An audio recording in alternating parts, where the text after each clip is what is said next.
Ideais, eu estava aqui vendo umas aulas antigas minhas, né, que eu tinha gravado, e tinha uma que estava inclusive aqui no YouTube, muito antiga, que eu acho que eu gravei ao vivo, que a gente fala sobre ideal, né? Claro, o ideal ele é muito interessante porque quando a gente pensa em movimento, a gente pensa, claro, em ideal, né? Chegar num determinado destino.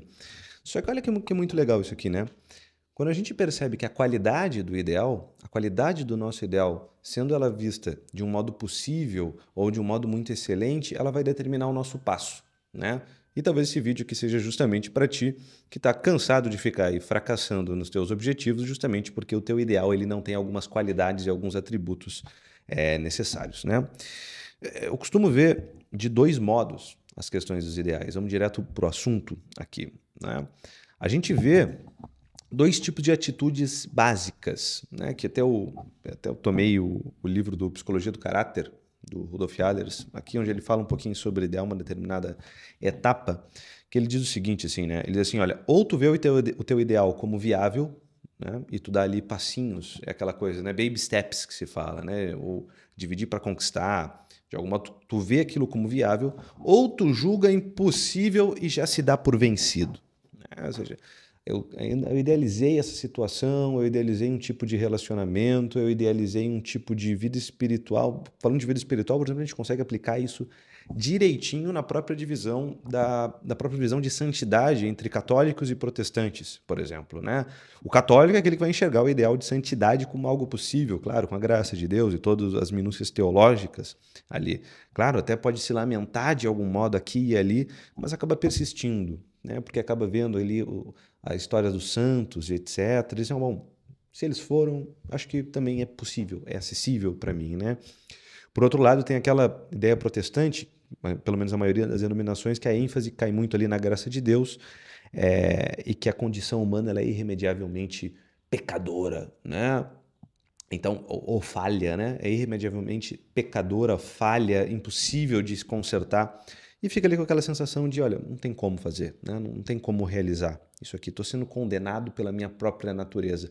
Olha, essa postura, ela pode se realizar em N tipos de ideais, né? Ou seja, eu estou condenado pela minha própria natureza. Sei lá, eu sofro de um alcoolismo, mas a minha genética é de uma família de alcoólatras, então eu estou condenado pela minha natureza, pela genética, por um diagnóstico, pelo diabo que seja, então é impossível sair dessa situação horrível, dessa situação de fracasso, dessa situação de derrota, porque eu já citei, claro, então percebe, a qualidade do ideal, a forma como a gente se relaciona com o ideal, ele é o que vai pautar os nossos passos, a nossa postura, a nossa atitude naquele movimento de realizá-lo, né? Claro, já se dando como um derrotado ou não. Percebe? Por exemplo, vamos pensar assim, sei lá, de academia a relacionamento. Pensa na academia.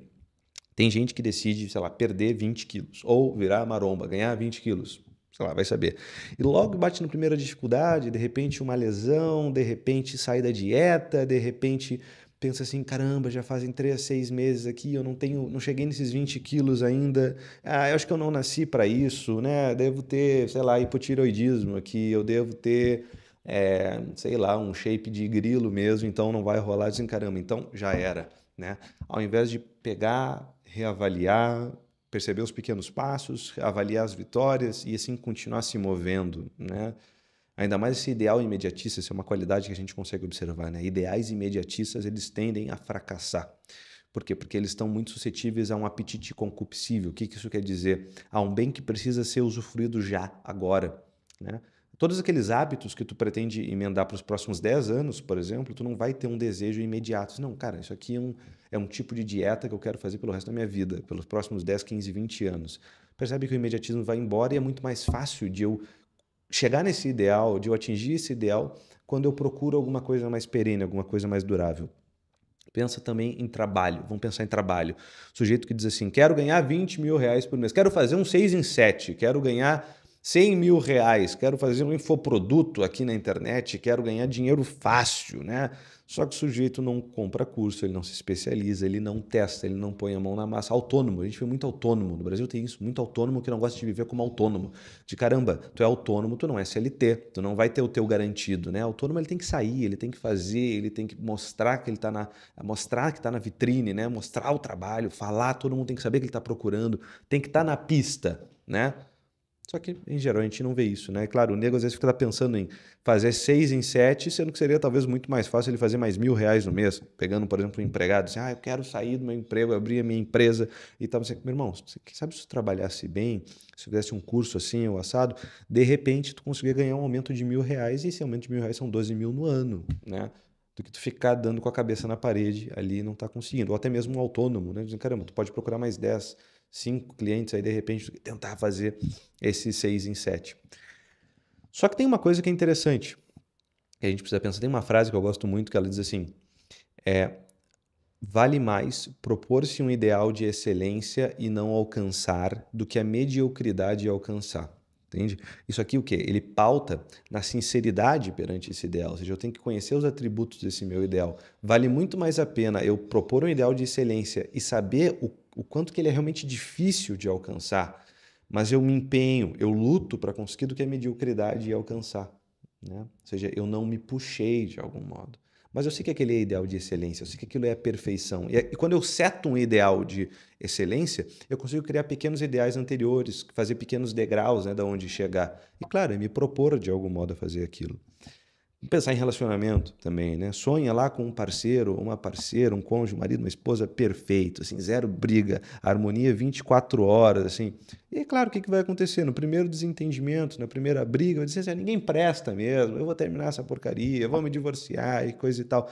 Por quê? Porque colocou realmente um ideal de perfeição inatingível. Claro, quando eu também falo de ideal de excelência, tem que ser um ideal que é atingível, óbvio, né? Ainda que é muito custo, é muita dificuldade. Só que, olha, sabe o preço, né? Quando a gente sabe o preço disso, é realmente isso. Olha, se eu pensar um ideal de perfeição que não tem um preço muito grande, mas que é capaz, que eu sou capaz de pagar, se eu deixar de lado as minhas safadezas, se eu deixar de lado as minhas sem-vergonhices, claro, eu vou conseguir, né? Então, né, a gente tem uma outra coisa legal quando a gente pensa em ideal também, que é o ideal de homem, ideal de mulher. E aí o próprio Rudolf Allers, aqui na Psicologia do Caráter, ele vai falar da influência dos pais, né, sobre a nossa noção de ideal, né, ou seja, a mulher que a gente tem ali é o ideal de mulher e o pai que a gente recebe é o ideal de homem. Se eu sou homem, eu vou procurar seguir aquele ideal. Se eu sou mulher, eu vou procurar seguir aquele ideal, né? Só que, em geral, o pessoal não se liga tanto quanto na dinâmica familiar e o quanto que ela pode sabotar os nossos ideais também. E aqui, talvez tu te encaixe em alguns deles, né? Acho que todo brasileiro, de repente, vai se encaixar em algum desses, né? Vamos pensar assim, o pai manda chuva, né? E a mãe submissa. A criança pode crescer quando o pai é manda-chuva, todo mandão, todo, né? E a mãe submissa, a criança pode crescer achando que a autoridade só existe de um lado, né? Geralmente do lado masculino. E claro, se for menina, aqui nesse caso, claro, o menino ele vai ficar pode causar um tirano, pode virar um tirano, ali um mimado, talvez.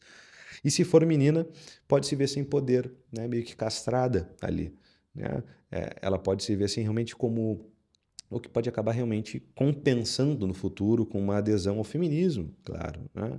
Porque via aquela situação, a mãe que estava lá sendo sempre subjugada e tal. Claro, vai gerar um efeito de compensação. A gente consegue pensar as ideologias, e olha que legal, a gente consegue conectar com os ideais, como uma compensação também. Olha que legal. E aí vamos supor também, o menino, sei lá, ele pode confundir firmeza com agressividade. Nesse caso, onde o pai é esse manda-chuva e a mãe é muito submissa, né? Vamos imaginar o contrário, né? A mãe domina tudo e o pai é um figurante. Os meninos ali eles podem crescer com rancor das mulheres, né? De algum modo. Pode crescer com medo de mulher. Claro, e aqui talvez desenvolvendo algum problema até da sexualidade, né? Onde a mãe é essa manda-chuva, onde ela domina tudo. Ou ainda querem, na marra, ser o machão, né? Para não cair na mesma sombra do pai. Interessante, né? E aí, olha, quando a gente percebe, então, como a menina vai se ver diante dessa situação também aqui, ela vai ver com uma certa dificuldade de arranjar um parceiro, né? Porque ela é essa manda-chuva, ela que decide, ela que domina, ela que dá o timing, e gerando aqui muita insegurança, né? Acaba gerando muita insegurança nessa menina. Se a mãe é desprezada, olha que legal, né? Se a mãe é a desprezada, a filha talvez se junte a ela para peitar o pai. Aqui a gente vai ouvir uma triangulação, né? Uma díade que está com um grande nível de ansiedade, isso aqui é da sistêmica familiar, né? uma díade que se estabelece para confrontar, para tentar resolver aquele nível de ansiedade, né? Ou seja, tem uma desproporção ali, um nível de ansiedade naquela relação, então um terceiro elemento é convocado para um lado daquela história para tentar resolver, né? E se o pai é fraco, ou seja, se a mãe é fraca, a filha talvez se junte a ela para peitar o pai. Já se o pai é fraco, o filho pode se sentir obrigado a proteger a mãe ou combatê-la. Olha que legal, né? Isso o Rudolf Allers vai dizer. E o resultado, muitas vezes, é o quê? É um adulto que vai projetar essas brigas internas no mundo todo, né? Pautando aqui os seus ideais. Olha como isso aqui vai afetar diretamente os ideais e a forma como eu vou me relacionar com eles, né? Inclusive nos relacionamentos. E aí é isso, né? Tem gente que parece que não virou adulto, acaba tendo então uma postura muito infantilizada perante os ideais, choramingando ou jogando tudo no colo dos outros, terceirizando a responsabilidade. Pode vir justamente de uma infância em que faltou espaço para crescer, seja por pais muito autoritários ou, ao contrário, muito fracos, muito ausentes, né? Aqui a virtude está no meio, né?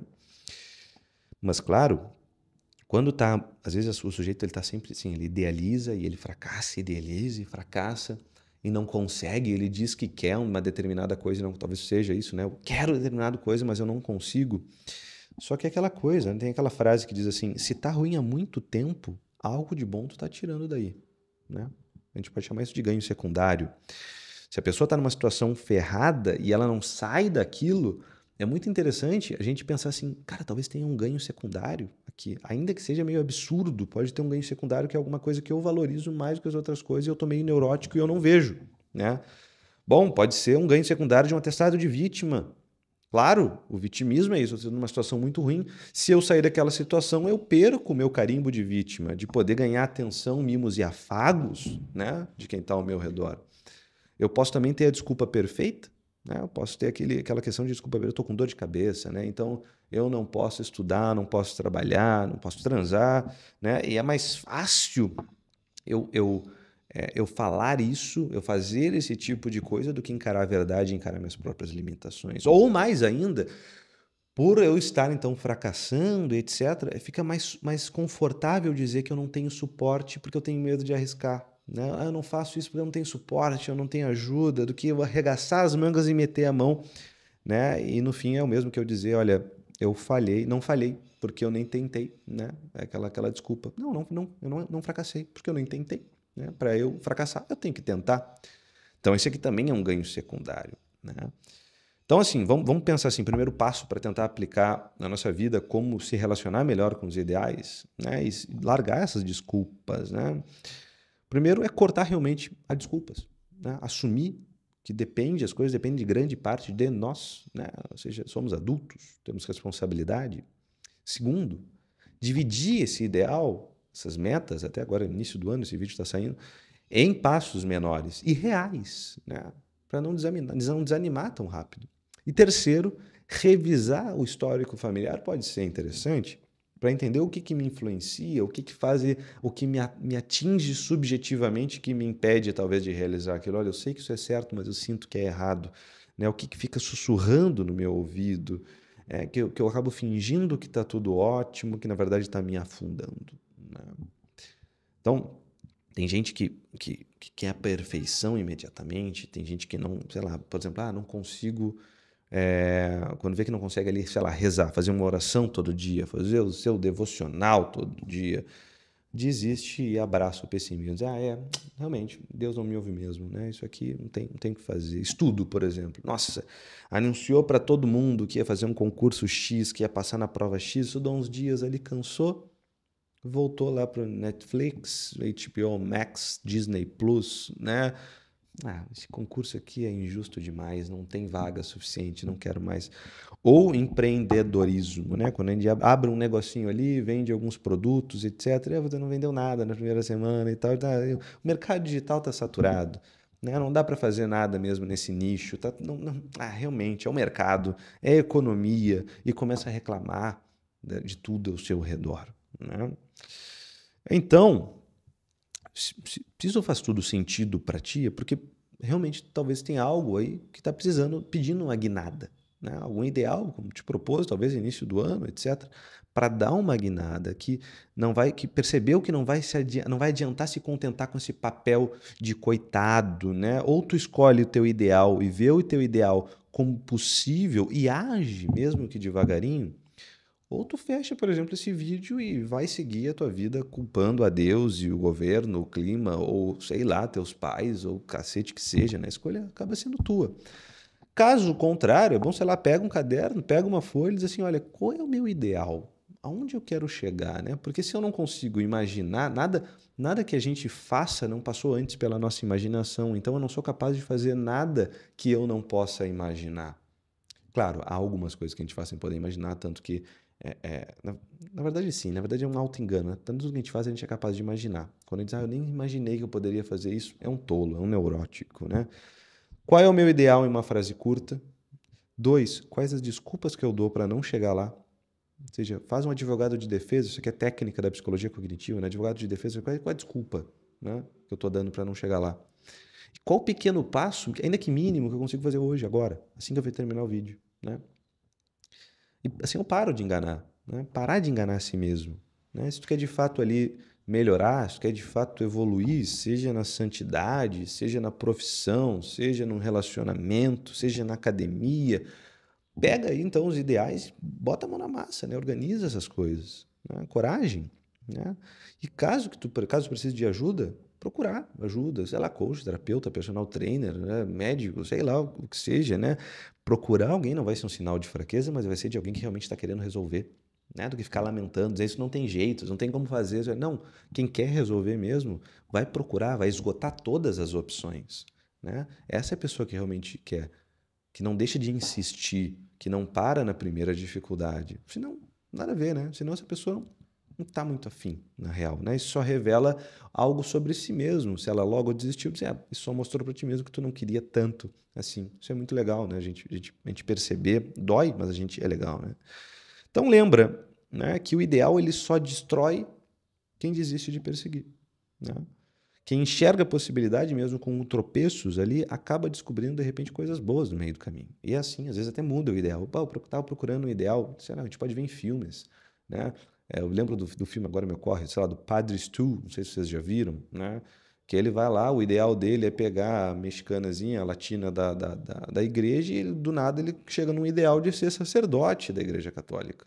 Mudou o ideal dele no meio do caminho para uma coisa mais nobre, uma coisa maior, né? Então, assim, faz essas coisas aqui que eu te falei, qual é o teu ideal, quais as desculpas, deixa dessa bobagem. Aproveita então, já curte esse vídeo aqui, deixa um comentário, né, quais as desculpas mais esfarrapadas que tu tem. Deixa um comentário aí que é bom para o vídeo, para o engajamento, para o algoritmo aqui, distribui mais esse vídeo para mais pessoas. Tá bom? Fiquem com Deus, não façam nada que eu não faria e até o próximo vídeo. Tchau, tchau.